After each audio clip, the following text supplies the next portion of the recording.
بيبدأ الفيلم في البرازيل وبالتحديد في غابات الأمازون، وبيكون في بنت اسمها آنا ومعاها صاحبها باولو قاعدين سوا في العربية، ووقتها بيكون معاهم خريطة وبيراجعوا الطريق اللي هيمشوا منه، وبنعرف ان هم لازم يسوقوا العربية جوه الغابة ويوصلوا للنهر، وبعدها هيستخدموا مركب علشان يهربوا بيها، وبيظهر ان باولو مش موافق على اللي بيحصل وبيكون عاوز يرجع، وبيحذر آنا ان الغابة دي بتقاوم اي حد بيدخلها، ولكن آنا بتقوله ان المهمة تستحق المخاطرة لأن بعدها حياتهم هتتغير للأحسن. وفجأة بيسمعوا أصوات خبط على سقف العربية، فبيتوتروا جدا وبيخافوا إنه يكون حيوان مفترس وهيهجم عليهم، ولكن بيطلع قرد صغير ومفيش أي خطر منه. وبعد اللي حصل ده باولو بيصمم إن هو ما يكملش، فبتسيبه أنا وبتنزل من العربية وبتركب موتوسيكل وبتمشي من المكان. ووقتها بيظهر واحد اسمه جو ومعاه زميله، وأول ما بيشوفوا أنا بتهرب بيجروا على القارب بتاعهم علشان يطردوها. وفجأة بتطلع من المية اناكوندا ضخمة وبتمسك زميل جو وبتسحبه جوه المية. وفي الوقت ده وعلى بعد آلاف الأميال في ولاية كاليفورنيا بيكون في واحد اسمه دوج، وبيحكي بحماس قصة غريبة في الأدغال، ولكنه ما بيكملش قصته لأن الزوجين اللي مأجرينه علشان يصورهم بيقطعوه. وبنعرف هنا ان دوج بيحلم انه يكون مخرج سينمائي، ولكنه فشل في حياته المهنية، وحاليا هو بيشتغل مصور أفراح، وبيكون محبط لان محدش مقتنع بافكاره نهائي. وفي الوقت ده في مكان تاني بنشوف ممثل مبتدئ اسمه جريف، ومع ان جريف هيمثل دور صغير الا انه بيكون متحمس جدا، وبيقول لنفسه ان دي ممكن تكون اللحظة اللي مستنيها من زمان. وبعدها بيدخل موقع التصوير في دور ممرض، ولكنه بيغلط اكتر من مرة اثناء التصوير وبيرفضوه من الشغل، فبيمشي جريف من موقع التصوير وهو محبط. ووقتها بيعدي على صف لوحات اعلانية، وبتلفت انتباهه واحدة منهم فيها اعلان لفيلم من التسعينات، والفيلم ده بيحكي عن تعبان عملاق اسمه الاناكوندا. وفي اللحظة دي بتجيله رسالة صوتية من دوج، وبنعرف هنا ان هم اصحاب من ايام الطفولة. ووقتها دوج بيقول لجريف ان هو قابل والدته، وعارف منها ان هو هيمثل في فيلم جديد، وبيدعمه وبيقول له ان هو فخور بيه. فهنا جريف بيرفض ويقول له ان هو اترفد من الشغل. وفي نفس الوقت دوج بيكمل كتابة على اللابتوب بتاعه لحد ما مديره بيدخل عليه وبيقطعه، وبيقول له ان هو عارف ان تصوير الافراح ما كانش حلمه الحقيقي، ولكنه بيضغط عليه علشان يفكر في المستقبل، وبيعرفه ان هو هيتقاعد قريب وهو اللي هيكون مسؤول عن المكان من بعده، وبيطلب منه يركز في شغله وينسى موضوع السينما. وساعتها دوج بيسكت وما بيردش عليه. وبعدها بنشوف دوج وهو راجع بيته مع مراته مالي، واول ما بيوصل البيت بيتفاجئ ان مالي وابنه تشارلي محضرين له مفاجأة، وبيكونوا مجمعين كل اصحابهم وجيرانهم علشان يحتفلوا بعيد ميلاده. ووقتها دوج بيقابل صاحبه كيني وبيديله ثبت فيه منتجات عناية شخصية كهدية عيد ميلاده. وكمان دوج بيقابل صاحبته كلير وبيكون فرحان جدا، والفرحة بتكمل لما بيلاقي جريف قدامه، وبيكون دوج في قمة السعادة لما بيتجمع مع اصدقاء طفولته. وبالمناسبة دي بيعرض جريف فيديو صوروه سوا وهم صغيرين، والفيديو ده كان من اخراج دوج. وفي الفيديو ده دوج واصحابه بيمثلوا ان هم بيقضوا على وحش مخيف، وبيبان وقتها ان كلهم مستمتعين بذكرياتهم سوا. وتاني يوم دوج واصحابه بيتقابلوا في المطعم وبيفضلوا يتكلموا سوا عن ذكرياتهم مع فيلم الاناكوندا، وبيبان وقتها ان الفيلم ده كان فيلمهم المفضل. وهنا جريف بيقول لهم ان هو قابل ارملة المؤلف الاصلي للفيلم واشترى منها حقوق الملكية لقصة الفيلم، وبيقترح ان هم يشاركوا في نسخة الفيلم الجديدة اللي هتتصور في غابات الامازون. وبيقول ان هو وكلير هيمثلوا وكيني هيصور الفيلم ودوج هو اللي هيخرجه. فالفكرة بتعجبهم كلهم ما عدا دوج، وبيتكلم مع جريف لوحدهم وبيفهموا ان هو مسؤول عن اسرة، وبيكون محتار ما بين شغلانته المستقرة والحلم اللي كبر معاه من ايام طفولته. ولكن جريف بيحاول يفوقه ويرجعه لعقله، وبيفكروا ان كلهم بيحلموا يكونوا ممثلين مشهورين. فبيرجع دوج للبيت وهو لسه محتار وخايف، ولما بيحكي لمراته عن موضوع الفيلم بتتحمس جدا وبتشجعه ان هو يخرج الفيلم ويحقق حلمه. فبيقتنع دوج بكلامها وبيركب عربيته وبيروح لجريف وبيقول له ان هو موافق. وفي نفس الليلة دي دوج بيكتب المسودة الاولى للسيناريو الجديد.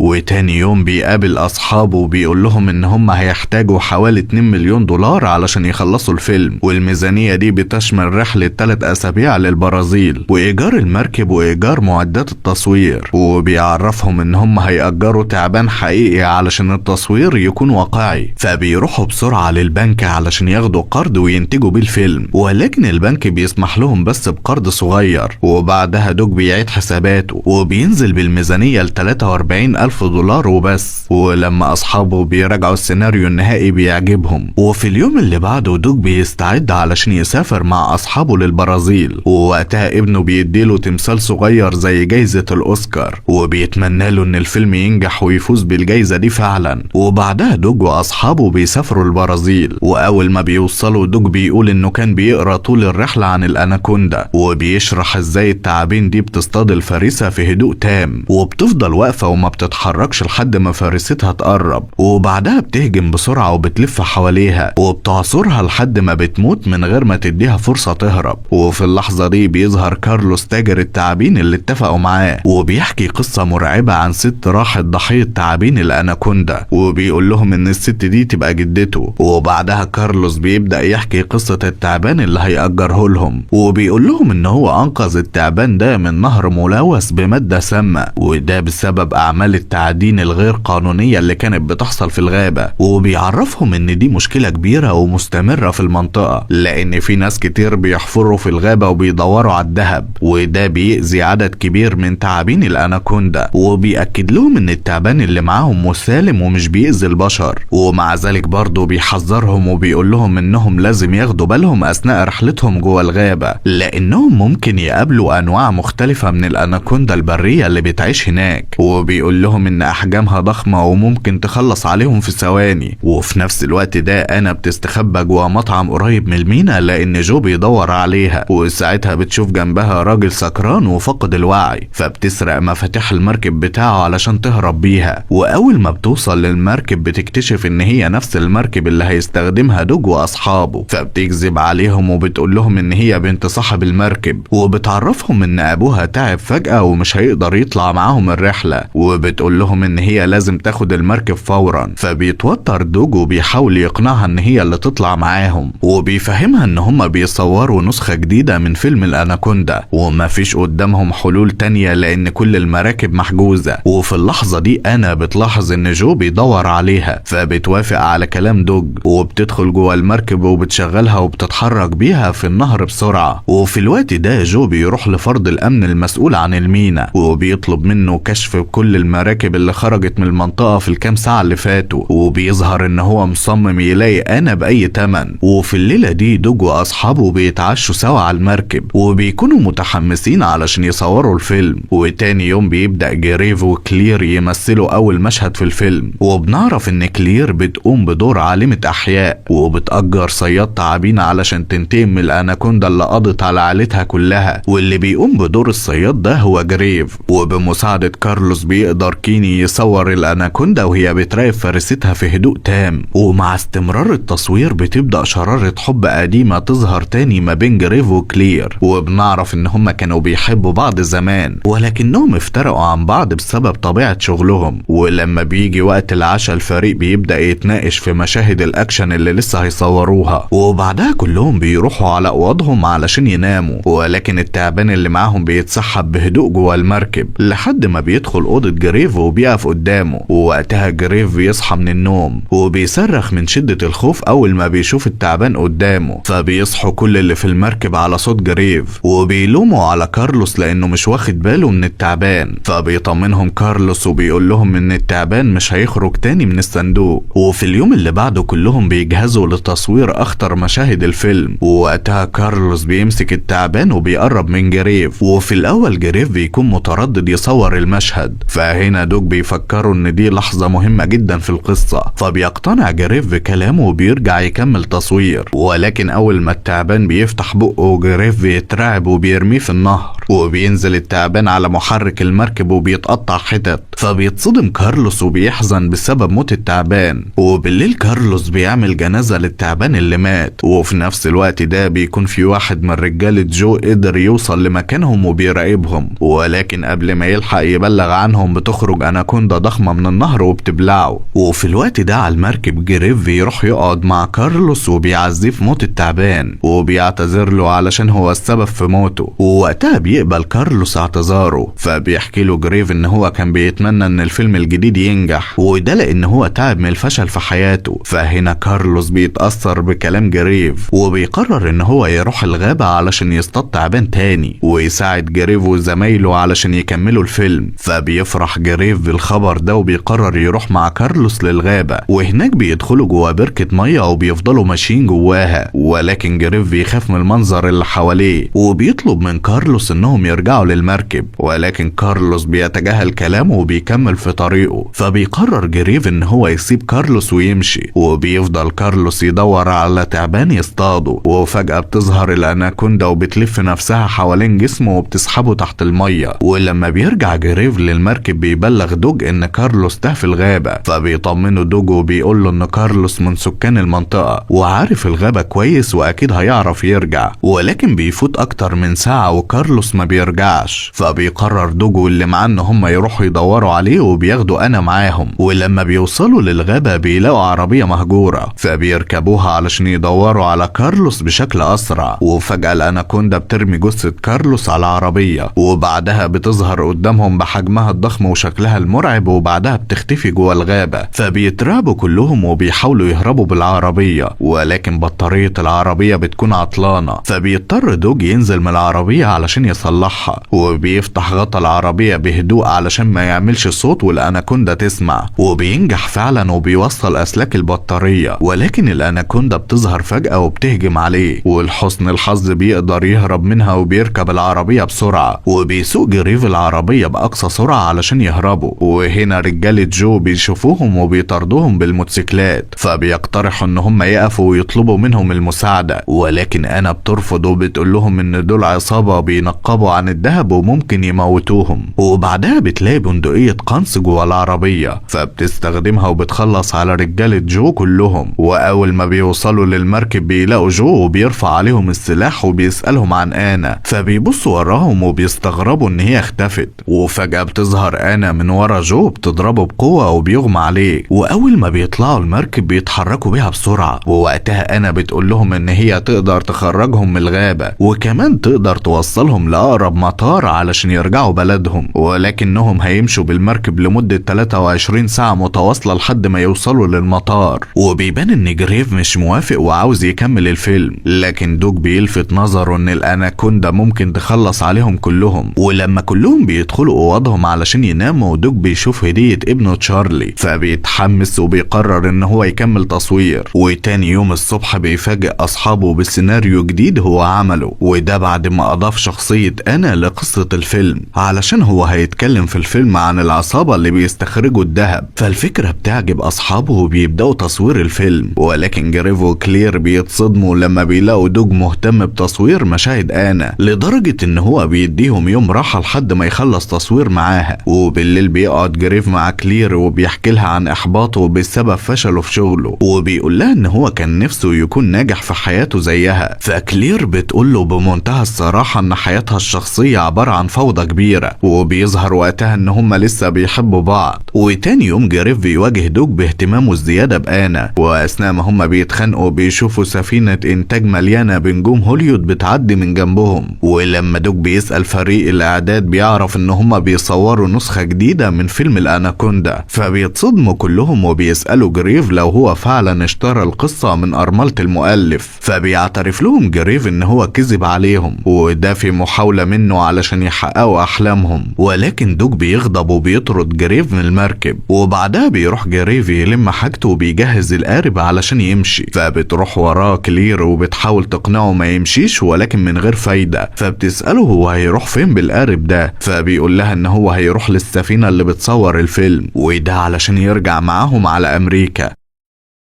وبعد شوية وقت جريف بيتصدم لما بيلاقي السفينة متدمرة، وبيشوف على ضفة النهر واحدة عمالة تصرخ وتطلب المساعدة، فبيطمنها وبيقول لها ان هو هياخدها معاه في القارب، ولكن الاناكوندا بتظهر فجأة وبتهجم عليها، فبيترعب جريف وبيلف بالقارب علشان يرجع لاصحابه. وفي الوقت ده دوج بيشرح لكلير ان انا لقيت مكان جديد علشان يكملوا تصوير فيه، ولكن كلير بتكون قلقانة على جريف وبتطلب من دوج ان هم يروحوا وراه لان هي متأكدة ان حياته في خطر. وفجأة بيلاقوا انا بترفع عليهم السلاح وبتجبرهم ينزلوا من المركب ويروحوا لمكان معين، وهناك بيكتشفوا ان هي بتشتغل في التنقيب عن الذهب، وبتقول لهم يشيلوا الشنط اللي مليانة بالذهب ويرجعوا بيها على المركب. وفجأة بيظهر جو بيهدد انا علشان ترمي السلاح، وبنعرف هنا ان جو ضابط شرطة وبيحاول يحمي موارد الغابة من المهربين اللي زي انا. ووسط اللي بيحصل ده جريف بيظهر من ما بين الاشجار وبيصوب السلاح على جو وبيضربه بطلقة في رجله، واول ما بيوصل المركب بيتصدم لما بيعرف من زمايله ان جو ضابط شرطة. وهنا انا بترفع سلاحها على دوج واصحابه، فبيحاول جو يمنعها ولكن هي بتقتله من غير تردد. وبعدها انا بتستعد علشان تخلص عليهم كلهم، فبتتكلم كلير معاها وبتترجاها تسيبهم يمشوا ولكن من غير فايدة. وفجأة كلير بتهجم على انا وبتاخد السلاح منها، وفي اللحظة دي الاناكوندا بتطلع من المية وبتشد انا لاعماق النهر. وبعد اللي حصل ده كلهم بيجروا بسرعة علشان يوصلوا للمركب، لكن الاناكوندا بتظهر تاني وبتبلع دوج وبتختفي وسط الاشجار. فبيتصدموا اصحابه كلهم من اللي حصل لزميلهم، وما بيكونش قدامهم اي حل تاني غير ان هم يرجعوا للمركب. واثناء ما هم ماشيين جريف بيحس بالذنب لان هو اللي خلاهم يجوا للغابة، ولكن كلير بتهديه وبتقول له ان هو ملوش ذنب، وبتقول له ان كلهم اختاروا يصوروا الفيلم، وبتعرفوا ان هم لازم يرجعوا للمركب بسرعة. فبيقتنع جريف بكلامها وبيكملوا في طريقهم. وفجأة بيلاقي جثة دوج مرمية على الارض وجنبها جثة خنزير صغير، فبيثبتوا جثة دوج على الارض وبيحطوا الخنزير فوقها، وده علشان يستخدموهم كطعم ويشتتوا انتباه الاناكوندا عنهم. وبعدها بيقفوا وسط الزرع وبيراقبوا اللي هيحصل، وفجأة بيكتشفوا ان دوج عايش وما ماتش اصلا، فبيفرحوا كلهم وما بيكونوش مصدقين اللي بيحصل. ولكن فرحتهم بتختفي لما بيشوفوا الاناكوندا بتقرب من دوج، فبيندهوا عليه علشان يهرب بسرعة. واول ما دوج بيكتشف ان الاناكوندا وراه بيطلع يجري وهو مرعوب. ولحسن الحظ الاناكوندا بتهجم على الخنزير اللي فوق دماغ دوج وبتبلعه، وده بيدي فرصة لدوج علشان يقدر يهرب منها. وبينضم لزمايله وبيهربوا كلهم من المكان بسرعة. وبالليل بيوصلوا لموقع تصوير الشركة الكبيرة اللي بتنتج نسخة من الفيلم، ولكن الموقع بيكون متدمر بالكامل. وساعتها جريف بيلاقي جهاز لاسلكي، فبيمسكه وبيحاول يطلب المساعدة، فبيرد عليه حد وبيقول له ان الاناكوندا وراهم. فبيترعبوا كلهم لما بيشوفوا الاناكوندا وراهم فعلا، وبتكون بتستعد علشان تهجم. ولكن في اخر لحظة بيظهر شخص مجهول وبيضرب نار عليها لحد ما بتهرب من المكان. وبيظهر ان الشخص ده هو ايس كيوب الممثل المشهور، واللي كان بيمثل في نسخة الفيلم اللي اتعملت في التسعينات. وطبعا دوج واللي معاه بينبهروا لما بيشوفوه، ولكنه بياخدهم بسرعة على مكان آمن علشان يستخبوا فيه. وهناك بيفهمهم ان المنطقة دي كلها مليانة كاميرات ومتفجرات، ولكن الاناكوندا دمرت اجهزة التحكم. وبيقول لهم ان هو لازم يروح يدور على جينيفر لوبيز لان هي مختفية، وبيديهم مسدس اشارة علشان يستخدموه في الدفاع عن نفسهم. ولكن قبل ما يمشي بيلاقيهم بيترجوه ياخدوا صورة مع سيلفي، فبيوافق وبيتصور معاهم وبعدها بيمشي. وفي اللحظة دي دوج وجريف بيستعدوا علشان يقتلوا الاناكوندا، وفي نفس الوقت بيقرروا يستغلوا الموقف لصالحهم، فبيحطوا خطة علشان يستخدموا الالعاب النارية اللي في الموقع. اما كيني وكلير فبيشغلوا كل الكشافات والكاميرات اللي لسه شغالة، وبكده هم هيصوروا مشهد النهاية من الفيلم ولكن باجواء حقيقية 100%. وبيستعد دوج وجريف بالعربية علشان يستدرجوا الاناكوندا لمنطقة الانفجار. وساعتها جريف بيصرخ علشان يجذب انتباه الاناكوندا، وفعلا بتظهر الاناكوندا وبتطاردهم، ولكن دوج بيدوس بنزين باقصى سرعة وبيهرب بالعربية. ولما بيوصلوا لمنطقة التفجير بيفجروا القنابل، ولكن للأسف القنابل ما بتأثرش في الاناكوندا نهائي. ووقتها جريف بيقرب منها وهو ماسك مسدس الإشارة، وبيصوب على أنبوبة غاز قريبة من الاناكوندا وبيفجرها. ووقتها بيحصل انفجار شديد بيقضي على الاناكوندا تماما، ولكن راسها بتكون لسه بتتحرك، فبيهجم عليها دوج وبيطعنها بالتمثال اللي أخد هدية من ابنه. وأخيرا دوج وأصحابه بينهوا الكابوس المزعج ده، وبعد فترة الفيلم بيتعرض في مهرجان سينمائي، ودوج وأصحابه بيلاقوا التقدير اللي كانوا بيحلموا بيه. والأكتر من كده هو إن جينيفر لوبيز بنفسها بتزور دوج في البيت، وبتقوله إن هي منبهرة جدا بالفيلم اللي هو أخرجه، وبتعرض عليه إن هو يخرج الجزء اللي جاي من السلسلة. فبيتصدم دوج من الخبر وبيغمى عليه من الفرحة. وبنروح للغابة وبنشوف كارلوس وهو بيفوق من الغيبوبة، وبيفرح لما بيكتشف إن هو لسه عايش. وبيخلص الفيلم. ما تنسوش تشتركوا في قناة فيلمتشينو وتعملوا لايك للفيديو، وتقدروا تقترحوا علينا أي مسلسلات وأفلام نلخصها في التعليقات. وما تنسوش تشتركوا في قناة عبده عاطف عشان تتابعوا الملخصات الكوميدية، ونشوفكوا الملخص اللي جاي.